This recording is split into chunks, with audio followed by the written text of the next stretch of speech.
झारखंडी छात्रों के साथ खिलवाड़ करना बंद करो, बंद करो, बंद करो। झारखंडी छात्रों को पढ़ने से रोकना बंद करो। नमस्कार, आप देख रहे हैं लाइव लगातार। मैं अविनाश कुमार मौजूद हूँ मरवाड़ी कॉलेज में। कल आपने देखा रांची विश्वविद्यालय में कैसे क्लस्टर सिस्टम के विरुद्ध छात्रों ने आंदोलन किया था। आज मारवाड़ी कॉलेज में मेरे पीछे आप देख सकते हैं छात्र और शिक्षक दोनों क्लस्टर सिस्टम के विरुद्ध आज प्रदर्शन कर रहे हैं।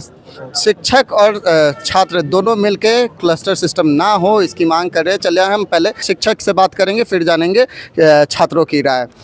क्लस्टर सिस्टम के विरुद्ध आप लोग आज प्रदर्शन कर रही हैं। हाँ, क्योंकि ये क्लस्टर सिस्टम बहुत गलत तरीके से इम्प्लीमेंट किया गया है और ये जो कि हमारे टीचर्स के लिए बहुत गलत है। हमें डिफरेंट कॉलेज में जाके क्लासेस लेना बहुत मुश्किल है। हमारा इंफ्रास्ट्रक्चर देखना होता है, लोग को इंफ्रास्ट्रक्चर भी बनानी होगी। हमारे यहाँ इस कॉलेज का नाम दिया जा रहा है कॉमर्स कॉलेज। कॉमर्स कॉलेज कैसे हो सकता? हमारे सारे स्टूडेंट का स्ट्रेंथ इतना ज़्यादा है, किसी भी कॉलेज से टीचर मूव नहीं कर सकते वन डोर टू डोर।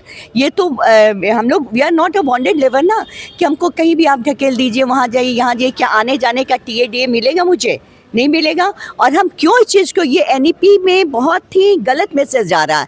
सारे स्टूडेंट हर तरह के सब्जेक्ट को पढ़ रहे हैं ना, एक सब्जेक्ट नहीं। मेरा आर्ट्स वाले स्टूडेंट साइंस के सब्जेक्ट को भी माइनर में लेते हैं, माइनर पे जो भी है। अब ये हिस्ट्री पढ़ेंगे इस कॉलेज में, फिजिक्स पढ़ने के लिए डिफरेंट कॉलेज में जाएंगे, तो ये क्या उचित है? तो ये हम सारे टीचर इसलिए विरोध करते, क्लस्टर सिस्टम को NEP में इम्प्लीमेंट नहीं करना था। NEP के आधार से ये बहुत गलत है। और इसके बाद में एक सोची समझी सारे कॉलेज को टीचर से भी एक बार मीटिंग होनी चाहिए थी गवर्नमेंट की इस मैटर को लेके कि आप लोग का क्या इरादा है। हम लोग को किसी भी मीटिंग से, किसी भी जानकारी से बिल्कुल अनभिज्ञ रखा जाता है। जानकारी लास्ट में इम्प्लीमेंट करने के बाद हम लोग को मिलता है कि आपको ऐसा करना है, तो दिस इज़ नॉट फेयर। ये जो क्लस्टर सिस्टम लागू करने की नोटिफिकेशन आई है, तो इसके खिलाफ विरोध कर रहे हैं, तो सरकार से क्या चाहते हैं? सरकार से यही चाह रहे हैं कि ये तो लागू होना ही नहीं चाहिए और सरकार इस पे संज्ञान ले और इसको रोके। देखिए, सबसे बड़ा प्रॉब्लम होने जा रहा है ना कि मान लिया आप टीचर की बात छोड़ दीजिए, टीचर को कोई समस्या नहीं, मान लिया हमको नौकरी करना है, यहाँ नहीं वहाँ हमको चला जाना है, कोई दिक्कत नहीं। लेकिन आप देखेंगे 5 किलोमीटर के रेडियस मिनिमम पूरे प्रभावित होगा, आने वाला पीढ़ी प्रभावित इससे होगा। इसलिए कि ये अभी बंद हो जाएगा तो कल आने वाला पीढ़ी को भी दिक्कत होगा कि यहाँ बच्चा है 5 किलोमीटर के रेडियस में साइंस नहीं पढ़ सकता है, आर्ट्स नहीं पढ़ सकता है। तो पूरे ऐसा तो फिक्स करके आप नहीं चल सकते हैं कि कॉमर्स ही तुमको पढ़ना है। और वो भी न्यू एजुकेशन जो पॉलिसी लागू है, सेंट्रल गवर्नमेंट लागू की है न्यू एजुकेशन पॉलिसी कि जो आप फ्री हैं कि कोई सब्जेक्ट कोई बच्चा रख के पढ़ सकता है।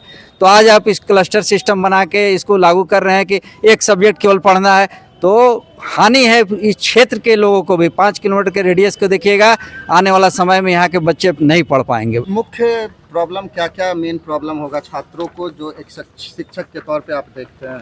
देखिए, ये एक साजिश है झारखंडी बच्चों के साथ, उनके शिक्षा व्यवस्था के साथ। एक सोची समझी जो IAS सीनियर पद पर हैं, वो तो बाहर के रहने वाले हैं, वो नहीं चाहते हैं कि यहाँ के बच्चे पढ़ें।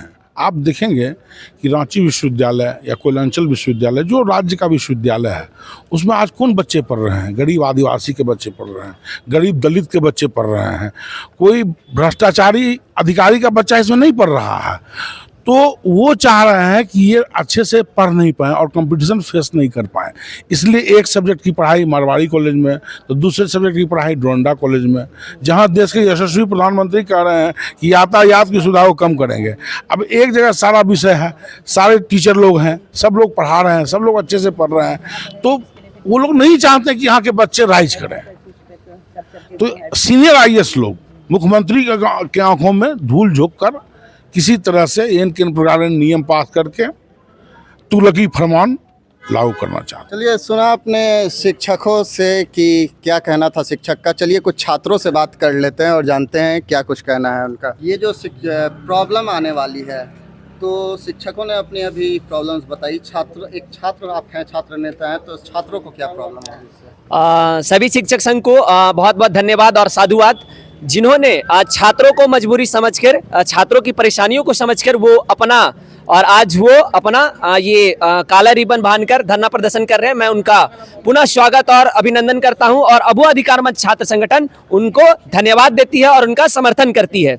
आप जैसे आपने पूछा कि छात्रों को क्या समस्या होगी, इस न्यू एजुकेशन पॉलिसी में एनईपी जब आई, हमने उनका स्वागत किया और मनचाहा पसंद के अनुसार हमने सब्जेक्ट चयन करने का निर्णय लिया और उनके मन मुताबिक हमने पढ़ने का काम किया। ये बहुत बधाई का पात्र थे एनईपी के जो एक्सपेरिमेंट किए। किंतु ये नया क्लस्टर सिस्टम आया, इससे हम लोग बहुत आहत हैं, दुखी हैं, भारी मन से चिंता का विषय बना हुआ है कि हम लोग इसे कैसे पढ़ें। आप न्यूज के माध्यम से, हायर एजुकेशन के माध्यम से, नोटिफिकेशन में आप देखे होंगे मारवाड़ी कॉलेज में बीकॉम की पढ़ाई की जा रही है।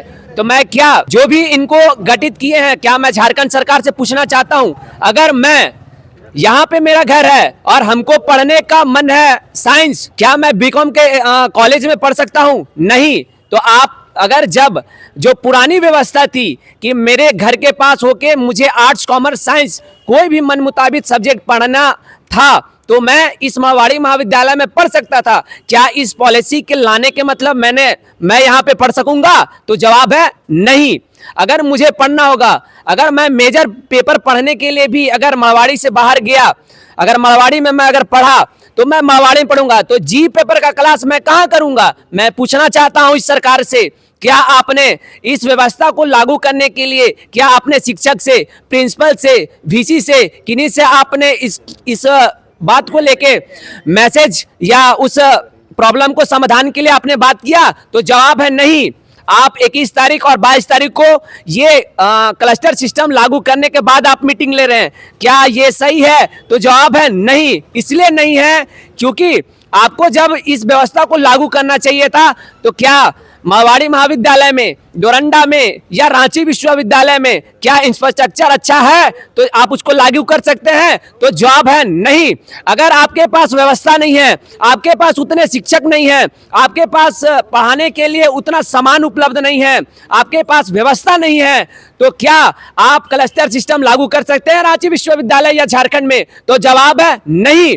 मैं इसका और अगर हम शोधार्थी हैं, अगर मैं यूजी पढ़ रहा हूं, अगर मैं पीजी कर रहा हूं, अगर कर रहा हूं, कल को मैं भी शोधार्थी बनूंगा, कल को मैं भी शोधार्थी बन के मैं भी रिसर्च करूंगा उस टॉपिक पे, और उस टॉपिक पे रिसर्च करते हुए मैं प्रोफेसर या बच्चों को पढ़ाने के लिए मैं इस शिक्षा के हायर एजुकेशन में आऊंगा, तो क्या मैं आ सकता हूं? तो नहीं। क्यों नहीं आ सकता हूं? इसलिए मैं नहीं आ सकता हूं कि इसमें अलग अलग जगह पे करने के बाद वैकेंसियां नहीं बचेंगी। अगर वैकेंसियां नहीं बचेगी तो हमारा और जितने भी छात्र हैं, जितने भी शिक्षक हैं, तो पढ़ने का मतलब रह जाएगा।